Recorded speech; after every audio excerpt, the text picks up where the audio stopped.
Now, the rest of the story. Hiram is going to face this thing and get rid of it once and for all.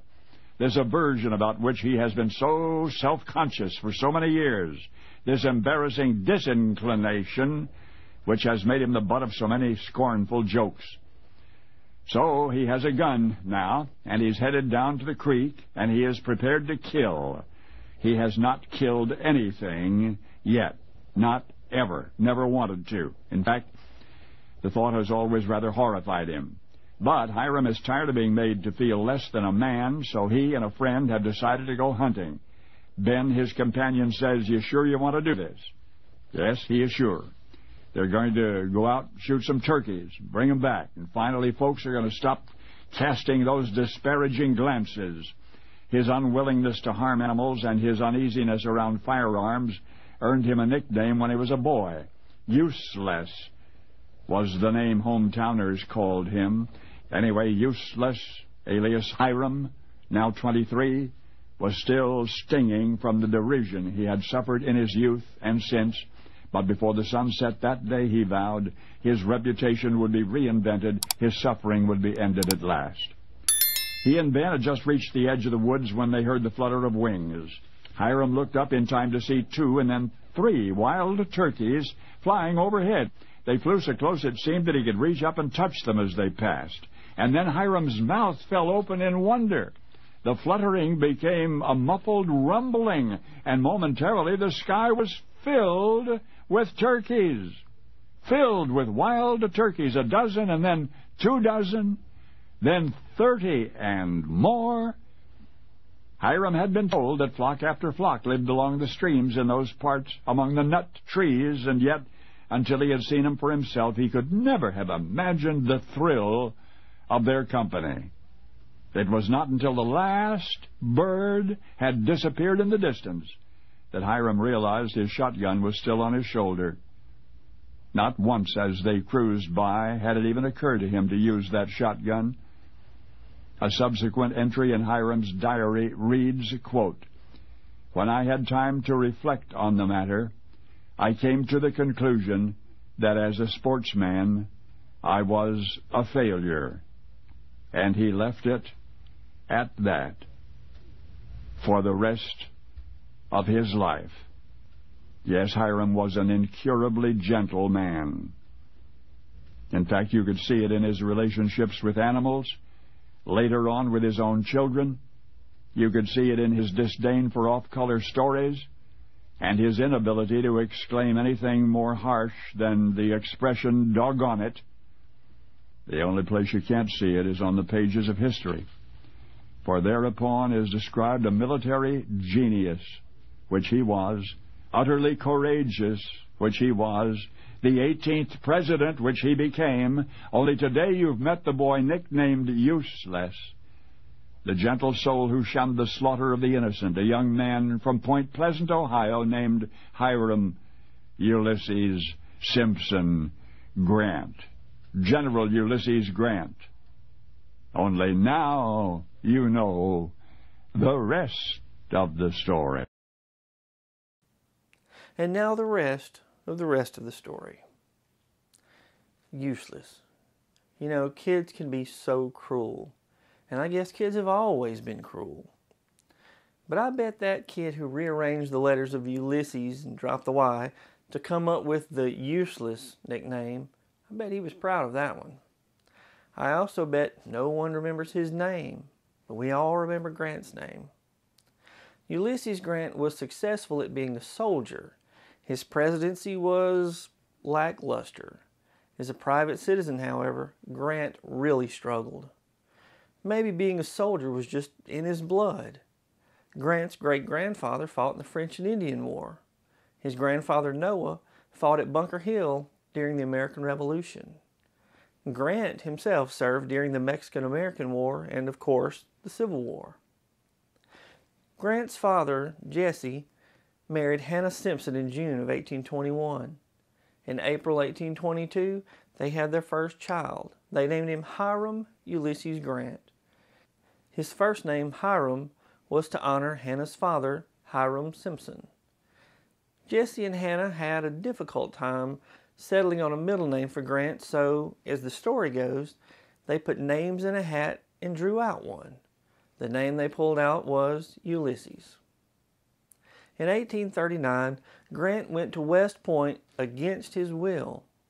His father wrote Representative Thomas Hamer and requested that he nominate Grant to Military Academy at West Point.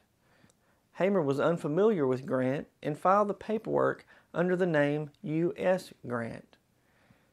Because people thought of Uncle Sam when they saw the initials U.S., his fellow cadets nicknamed him Sam.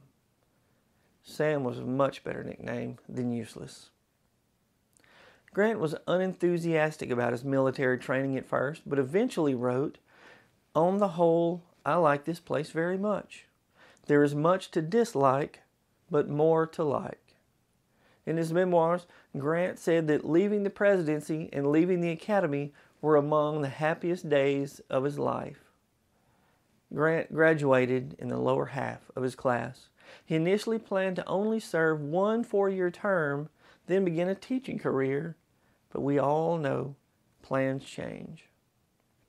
In 1854, Grant ended his stint in the Army, 1854. The following 7 years were a time of financial struggle for the Grant family. The Grants built, as Grant's wife Julia called, an unattractive cabin. They named it Hardscrabble. Grant tried his hand at farming, but failed. Grant worked in his wife's cousin's real estate firm as a bill collector. He failed at that too.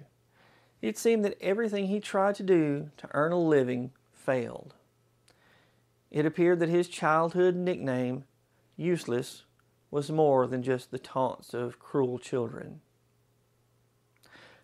Grant became a street vendor and sold firewood on the street corners of St. Louis, Missouri to earn an income.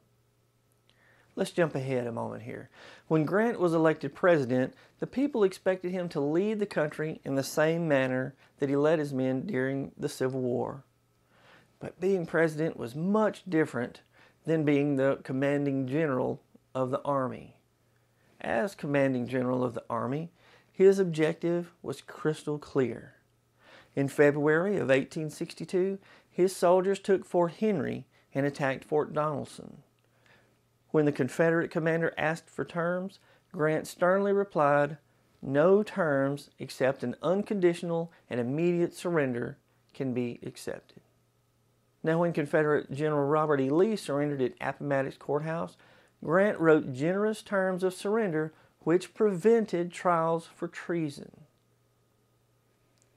As President of the United States, the objective was anything but clear. One White House visitor wrote that Grant seemed bewildered.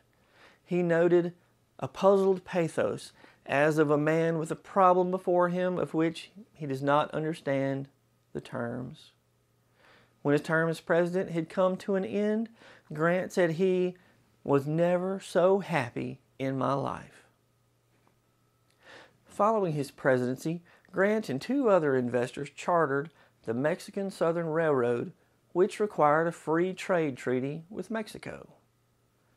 Mexico agreed, but in 1883, the United States Senate rejected the treaty and Grant lost his entire investment. Grant's son Buck partnered with Ferdinand Ward in a Wall Street brokerage house. At the time, Ward was called the rising star of Wall Street. Grant invested $100,000 in the venture. Ward turned out to be a swindler and Grant lost his investment. Grant lost everything he owned. In the summer of 1884, Grant developed a sore throat. Grant thought the soreness would pass and didn't go to a doctor. In late October, Grant finally went to a doctor and learned that the soreness was caused by cancer. To earn money, Grant wrote articles on his Civil War campaigns for the Century magazine. The popularity of his articles prompted the editor to offer him a book contract for his memoirs in which Grant or his heirs would earn 10% of the book revenue. A friend of Grant's made him another offer for his memoirs. This time Grant would earn 70% of the book's revenue. That friend was Samuel Clemens, better known as Mark Twain. Of course, Grant took the deal with Mark Twain. Grant raced to write his memoirs because he was racing against the final clock. On July 18, 1885, Grant completed his memoirs. 5 days later, on the morning of July 23, 1885, 63-year-old Hiram Ulysses S. Grant died from throat cancer. His body was placed on board a special funeral train which traveled to West Point and then to New York City. More than 1.5 million people attended his funeral. His body was buried in a temporary tomb. 12 years later, on April 17, 1897, his body was placed in the General Grant National Memorial, which is more commonly known as Grant's Tomb. It's the largest mausoleum in North America. Oh, and his memoir earned his family around $450,000.